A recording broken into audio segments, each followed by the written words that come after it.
In the world of Identity V, balance shifts come and go. Hunters rise to dominance, only to be cut down, then sometimes rise again. Few exemplify this turbulent journey as much as Gamekeeper.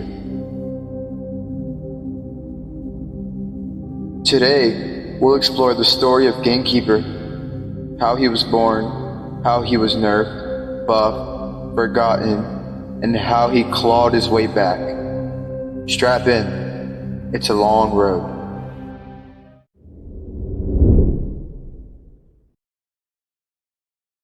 Gamekeeper was added in the earlier days of Identity V's roster.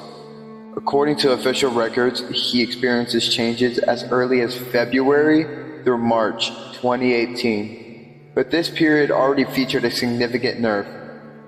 His Fury hook no longer applied double damage when detention was active. This meant his core damage potential was reduced, a blow for a hunter who relied on chaining hooks and punishing survivors quickly. From the start, Gamekeeper was designed to control space and punish mistakes. Chain hooks, obstacles, map control. But without that double damage potential, his strength was more about positioning than raw burst. Still, to many players, he was unique, dangerous, if used right.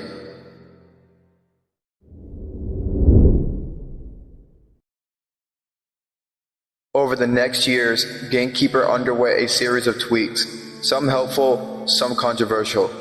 On December 5th, 2019, a notable adjustment, Gamekeeper gained a Tier 0 skill, allowing him to hook survivors or walls and pull himself or them, a change that altered his mobility and hook play significantly. Then, on January 16, 2020, adjustments were made to improve hit judgment. Broader normal attack range, better detection for charge attacks or balloon attacks, and fixes to his chain hook hit detection. On March 5th, 2020, further adjustments improved the chain hook's hit judgment to clean up cases of abnormal hits. These updates made his mechanics more stable, but they didn't necessarily restore him to top-tier viability. He remained niche, often overshadowed by faster, flashier hunters. By late 2020, Gamekeeper's identity was more refined. On October 14th, 2020, his chain hook got a buff. It could now go through allied characters like King and Squires. Yet, even with these adjustments, many players still saw him as a situational hunter. The meta was shifting more towards mobility, pallet looping, fast vaulting, things that didn't always play to Gamekeeper's slow but steady strengths.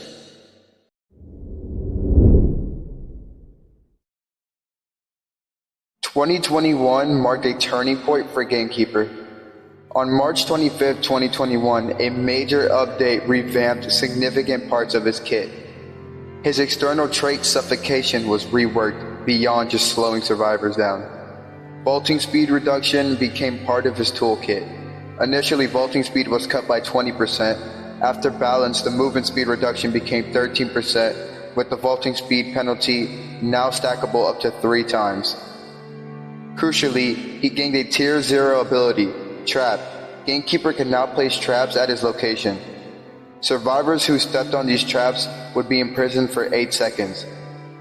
If teammates disarmed the trap, survivors would be visible for 5 seconds and be immune to re-trapping during that time. For his chain hook, or Fury hook, if the hook hit an obstacle, Gamekeeper could recast the hook within 8 seconds. At higher tiers, unlimited recast became possible with some cooldown logic. This dramatically increases map control and threat potential.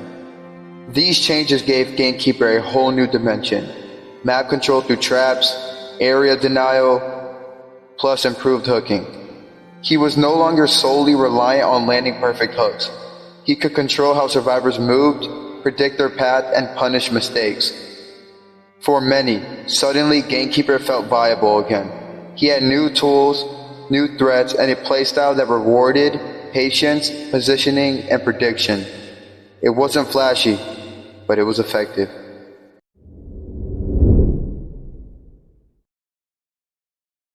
As the meta continued to evolve through 2022 and 2023, Gamekeeper remained a part of the conversation. Though not always at the top, developers kept refining his mechanics to keep him relevant. Notably, on April 20, 2023, Gamekeeper received several buffs. The speed reduction from aiming with the chain hook was reduced from 10% to 5%, improving his responsiveness. The direction judgment for placing traps was improved. Traps would align to the camera-facing direction, helping with precision. And traps gained clearer visual cues. A border around areas where traps can't be placed. Additionally, if a chain hook missed, its cooldown was reduced by 3 seconds, giving more forgiveness. On July 27, 2023, his trap ability was adjusted such that when a trap catches a survivor, Gamekeeper gains points, rewarding successful trap usage. On September 14, 2023, his external trait, the Suffocation Shockwave, would no longer be dislodged from traps, meaning once trapped, escape opportunities shrank. Then on November 16, 2023, further buffs were added to Gamekeeper. He gained the ability to hear survivors triggering or dismantling his traps anywhere on the map, granting crucial information and pressure. His chain hook was optimized to avoid rubber banding when hitting obstacles, and the UI got tweaks. Aiming indicators, better visuals. Shortly after, on November 30th, 2023, the speed of the special effects for the chain hook when hitting or trapping survivors was increased, improving clarity and responsiveness. Through 2023, Gamekeeper transformed from a niche/troll pick into a viable strategic option, especially in coordinated or competitive play. Traps plus hearing dismantle/trigger plus refined hook behavior, these features played to his strengths in map control and psychological pressure. He wasn't dominant like some burst hunters, but he forced survivors to play differently. His presence alone changed pacing, routes, and decision-making.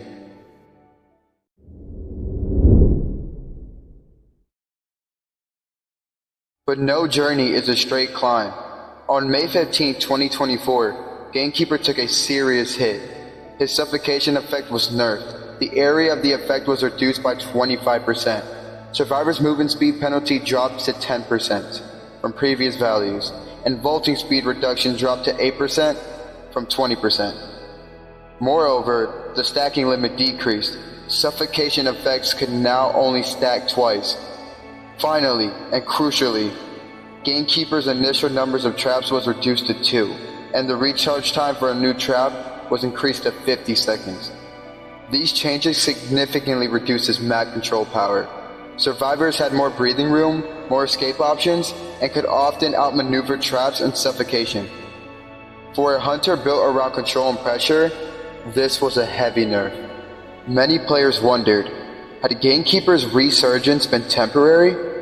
Would he fade again into relevance?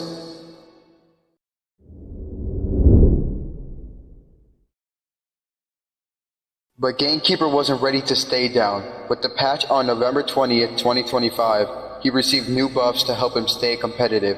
The update reduced attack recovery for all his attacks by 5%. This meant his normal attacks, missed attacks, charge attacks, and obstacle hit recovery were all faster, restoring some hope that Gamekeeper is still in it. Suddenly, Gamekeeper regained some of his bite. Even though his traps and suffocation had been weakened, the improved attack recovery made him more responsive in close-quarter fights and hooking engagements. It was subtle, not a dramatic rework, but for a player willing to adapt, it offered renewed viability. In a meta increasingly favoring agility and reflex, Gamekeeper's improved fluidity made him dangerous again.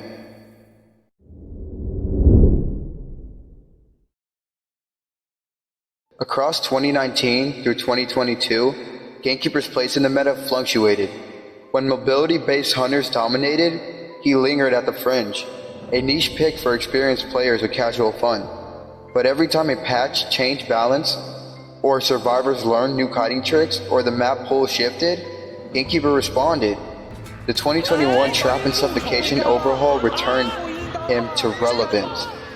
The 2023 hooks and trap improvements kept him alive. The 2025 recovery buff sharpened his edge again. He may not have always been S tier, maybe not even A tier, but he has survived meta swings. For competitive players and teams that coordinate, Gamekeeper remained a wildcard, a hunter who forced mistakes, punished hesitation, and controlled the flow. Meta isn't just about raw power or speed. Sometimes it's about control, presence, and mental pressure. And in those moments, Gamekeeper has often thrived.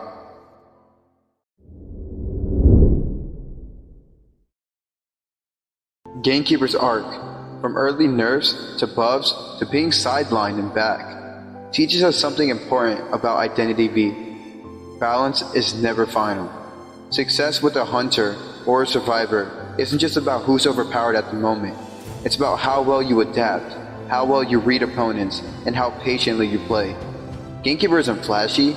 He doesn't get highlight grabbers every match, but in the hands of someone who understands map flow, timing, prediction, he can still be a nightmare to face. So if you thought he was forgotten, think again. If you thought he was dead meta, maybe you just needed to walk slowly, set your traps, and wait. That's the story of Gamekeeper. Nerfs, buffs, rise, fall, and rise again. In Identity V, no hunter stays the same, and no hunter stays weak forever. If you like deep dives into character evolutions, or want more breakdowns like this, hit like, subscribe, and ring the bell. And tell me, do you think Gamekeeper is strong enough now to be in top tier again? Or is he still a sleeper pick?